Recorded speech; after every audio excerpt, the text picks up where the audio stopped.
Hello friends, welcome to SSC coaching centre. दोस्तों, आज के वीडियो में देखेंगे हम रीजनिंग के प्रश्न, ठीक है। और ये रीजनिंग के प्रश्न आपके बहुत काम आने वाले हैं, तो पूरा वीडियो देखिएगा। चलिए स्टार्ट करते हैं। पहला प्रश्न है 27 54 9 42 84 14 क्वेश्चन मार्क 42 7। तो इस क्वेश्चन मार्क वाली जगह पे कौन सी संख्या आएगी ये आपको बता देना है, ठीक है। कौन सी संख्या आएगी यहां पर, तो देखिए जो रिलेशन यहां बनेगा वही रिलेशन यहां बनेगा और उसी रिलेशन से यहां पर ये संख्या आपको फाइंड हो जाएगी। तो देखिए यहां पर क्या रिलेशन है, तीनों संख्याओं को देखना है ध्यान से, 27 54 और 9। अगर आप यहां पर तीनों संख्याओं को ध्यान से देखेंगे तो आपको क्या पता लगेगा कि इस 9 का 27 क्या है, 3 गुना है। इस 9 का 54 क्या है, 6 गुना है, ठीक है। पहली संख्या 3 गुना, दूसरी संख्या 6 गुना। ऐसे ही यहां पर देखो 14 का 42 कितने गुना है, 3 गुना है। और 14 का 84 क्या गुना है, 6 गुना है। भैया पहले 3 गुना, फिर 6 गुना, फिर 3 गुना, फिर 6 गुना, तो फिर क्या हो जाएगा, ये 3 गुना हो जाएगा कि नहीं हो जाएगा, 3 गुना। और ये क्या होना चाहिए, 6 गुना। तो 7 6 42 होता है, तो 7 3 का 21 हो जाएगा। कितने गुना भाई, 3 गुना होना चाहिए। तो 3 गुना कितना हो जाएगा, 21। मतलब नीचे वाली जो संख्याएं आपको दी गई हैं, नीचे वाली, इसका ये 3 गुना, ये 6 गुना, 3 गुना 6 गुना, 3 गुना और 6 गुना, तो 3 गुना क्या हो जाएगा, 21। तो 21 आपके प्रश्न का बिल्कुल सही जवाब, ये आपके प्रश्न का सही जवाब हो जाएगा। बात सभी को समझ में आ गई। उम्मीद करूंगा प्रश्न भी आसानी से समझ में आ गया होगा। अब देखेंगे अगला प्रश्न। अगला प्रश्न है, प्रश्न को आप देखेंगे तो आकृति बहुत ही डिफरेंट, बहुत ही अलग टाइप की नजर आ रही होगी। और आपको यहां क्या चाहिए, क्वेश्चन मार्क की जगह पे क्या आएगा, यही आपको पता करना है। तो कैसे पता करेंगे भाई, इन संख्याओं में आप क्या करेंगे, कोई ना कोई रिलेशन बनाएंगे तभी तो पता कर पाएंगे। तो क्या रिलेशन बनेगा, क्या रिलेशन बनेगा। कभी कभी तो ऐसा होता है कि ये जो बाहर वाली संख्याएं हैं हमारी, इनसे अंदर वाली संख्याएं बनती हैं, ठीक है। सबके तरीके अलग अलग होते हैं। अब जैसे कि यहां पर मैं क्या करूं, 7 है मेरे पास, 7 से मैं 2 पे आ गया, 7 से मैं 2 पे आ गया एंटी क्लॉकवाइज। तो 7 दुने का 2 कर दूंगा, 7 गुने का 2 कर दूंगा, 7 दुने का 14। भाई क्या किया मैंने, इस 7 का इस 2 से गुना कर दिया तो 14 आ गया। कर दिया कि नहीं कर दिया, दोनों का मैंने क्या कर दिया, गुना कर दिया। आपस में इन दोनों का गुना कर दिया तो 14 आ गया। एंटी क्लॉकवाइज चल रहे हैं। अब मैं इसका यहां पे आ जाऊंगा एंटी क्लॉकवाइज, तो 2 का गुना 15 से कर दूंगा, 30 हो जाएगा। मतलब एंटी क्लॉकवाइज, इसका गुना ये करने से इसके बराबर वाली संख्या, इसका गुना ये करने से इसके बराबर वाली संख्या। अब इसका गुना ये कर दीजिए, ठीक है। 15 का गुना मैं 9 कर दूंगा, 15 का गुना मैं 9 कर दूंगा तो 135 होता है, तो यहां पर 135 आ जाएगा। भाई ऐसा करके गुना करना है एंटी क्लॉकवाइज, ठीक है। अब इसका गुना मैं यहां कर दूं 7 से, तो 9 का गुना मैं 7 से कर दूंगा, 9 7 का 63 होता, तो 63 मुझे मिल गया।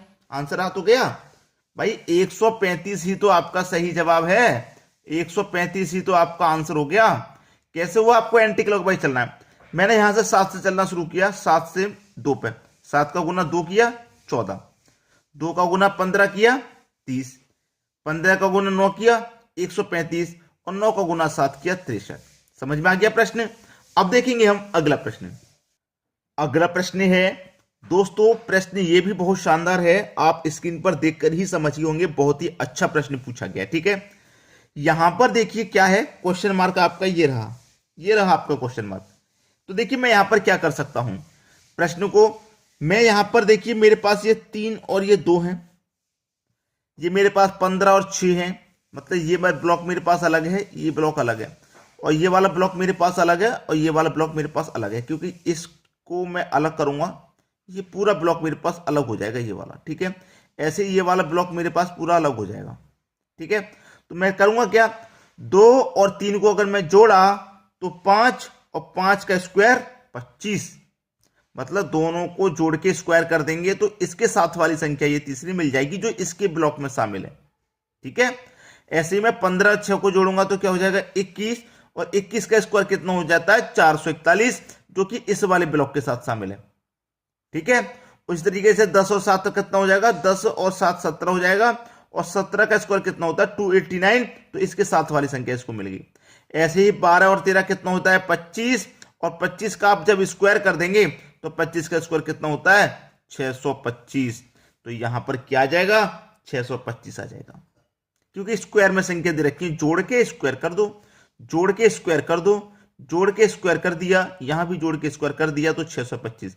625 आपके प्रश्न का सही जवाब। क्लियर है, सभी को प्रश्न आसानी से समझ में आ गया। अब देखेंगे अगला प्रश्न। अगला प्रश्न है 286 का रिलेशन है 23 89 67 से, 503 का रिलेशन है इतनी बड़ी संख्या से, 722 का रिलेशन इतनी बड़ी संख्या से, तो 641 का रिलेशन यहां पर क्या होगा। अब यहां पर बहुत सारे बच्चों का दिमाग खराब होने वाला है कि भाई ये प्रश्न कैसे आ गए, इस प्रश्न को कहां पूछा जाता है। बहुत सारे दिमाग में क्वेश्चन होते हैं, लेकिन कंसेप्ट सीखना चाहिए आपको, कंसेप्ट सीखना चाहिए। लेफ्ट नहीं करना आपको, कोई भी प्रश्न लेफ्ट नहीं करना, याद रखना, छोड़ना नहीं है। अब जैसे कि 286 का रिलेशन इतनी बड़ी संख्या से है, बहुत सारे बच्चों का तो दिमाग ही आउट हो जाता है, यार ये कैसा प्रश्न पूछ लिया, क्या है इसमें। मैं आपको बता दूंगा क्या है, क्या है इसका आंसर। देखिए मेरे पास ये है 2, और ये भी मेरे पास क्या है 2, बिल्कुल सही। ये मेरे पास 8, और ये भी मेरे पास 8, मेरे पास 6, ये रहा मेरे पास 6, ठीक है। 2 8 6 तीनों है मेरे पास, 2 8 6। अब मैंने सबसे पहले 2 है, तो 2 के आगे वाली जस्ट अगली संख्या यहां पर लिख दी, नेक्स्ट जो 2 के बाद में संख्या आती है 3 वो लिख दिया। ऐसे मेरे पास 8 है, फिर 8 के बाद वाली संख्या लिख दी। 6 है, 6 के बाद वाली संख्या लिख दी। ऐसे मेरे पास 5 है तो 5 ले लिया भाई, पहले जो संख्या है मैंने वो लिखी, उसके बाद में मैंने दूसरी लिख दी। जैसे मेरे पास 5 है तो 5 लिया, उसके बाद में जो संख्या आती है 6 आती है तो 6 लिख दिया। अब 0 है तो यहां पर भी 0 है, तो 0 के बाद में क्या आएगा 1 आएगा, 1 लिख लिया। ऐसे 3 है, 3 है, तो 3 के बाद में क्या आता है 4 आएगा तो 4 ले लिया। मतलब जो यहां पर संख्या दी गई है ना, वही संख्या यहां पर भी है, और इन संख्याओं के नेक्स्ट जो संख्या आती है वो दी गई है। जैसे मेरे पास 7 तो 7 भी है, अब 7 के बाद में कौन आता है 8, तो 8 ले लिया। अब 2 है तो 2 भी है, 2 के बाद में क्या आता है 3, तो 3 ले लिया। 2 है तो 2 ले लिया, 2 के बाद में क्या आता है 3। इन्हीं संख्याओं को लिख लिया गया है और इनके अगली संख्या लिख दी गई है, ठीक है। ऐसे मेरे पास 6 है तो मैं 6 ले लूंगा, लेकिन 6 के बाद वाली संख्या लिखूंगा 7। अब मेरे पास 4 है तो 4 ले लूंगा, 4 के बाद वाली संख्या लिखूंगा 5। 1 है तो 1 ले लूंगा, 1 के बाद वाली संख्या लिखूंगा 2। ये हो जाएगा मेरे प्रश्न का बिल्कुल सही जवाब, ठीक है, बिल्कुल सही जवाब। क्योंकि ये जो संख्या है ना ये लेंगे, इनके बाद वाली 7 के साथ लिखते हुए चलेंगे। तो सभी के समझ में प्रश्न आ गया। अब देखेंगे अगला प्रश्न। अगला प्रश्न है 3 + 2 = 15, 0 + 4 = 0, 7 + 3 = 70, 2 + 8 = क्या।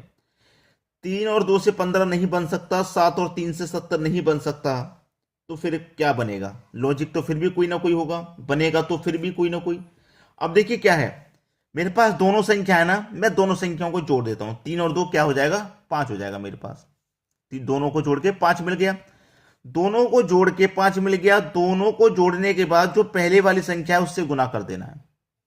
5 त्रिक का 15, 15 मिला। ऐसे अब दोनों को जोड़ दो, 0 4 को मैं जोड़ूंगा तो 4 ही हो जाएगा।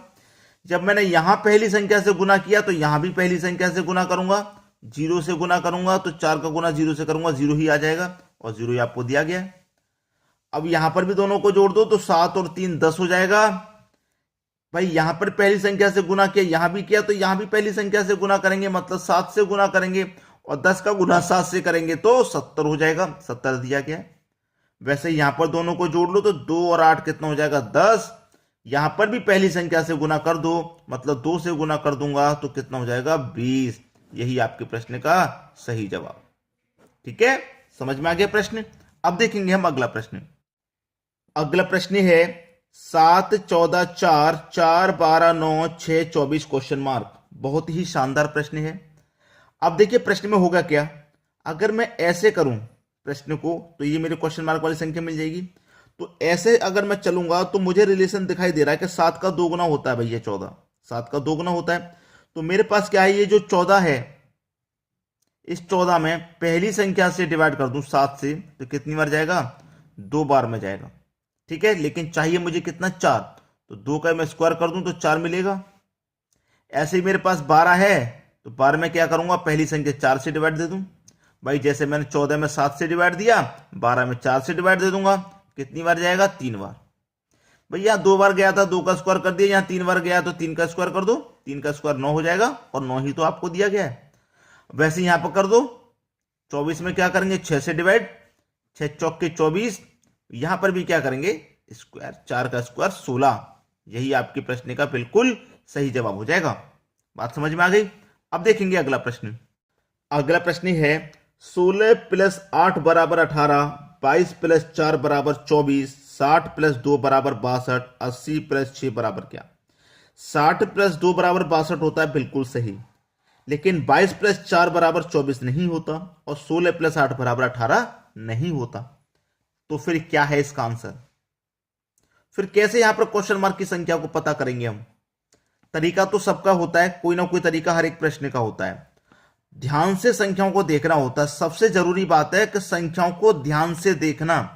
ध्यान से मैंने जब देखा संख्याओं को, तो यहां पर मैंने ये जो 1 है वो 1 मेरा यहां ले दिया, और यहां पर जो मेरा 8 है वो 8 यहां लिख दिया।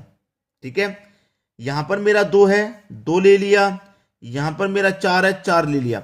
मतलब पहली वाली संख्या ली इसमें से, और ये वाली संख्या ली, दूसरी वाली संख्या को छोड़ दिया गया, इससे कोई मतलब नहीं। ऐसे मेरे पास 6 है तो 6 ले लिया, ये 2 है तो 2 ले लिया। ऐसे मेरे पास 8 है तो 8 ले लूंगा, ये 6 है तो 6 ले लूंगा। आंसर 86 हो जाएगा। हो जाएगा कि नहीं। इस दूसरी संख्या से कोई मतलब नहीं। रिलेशन तभी तो बनना है, मैंने ये वाला 1 लिया, ये वाला 8 लिया, तभी तो 18 बनना है। ये 2 लिया, ये 4 लिया, तभी तो 24 बन रहा है। ये 6 लिया, ये 2 लिया, तभी तो 62 बन रहा है। वही रिलेशन, सब में सेम लॉजिक लगेगा। क्लियर है। तो उम्मीद करूंगा सभी प्रश्न आपको आसानी से समझ में आ गए होंगे। वीडियो देखने के लिए दोस्तों आपका बहुत बहुत धन्यवाद।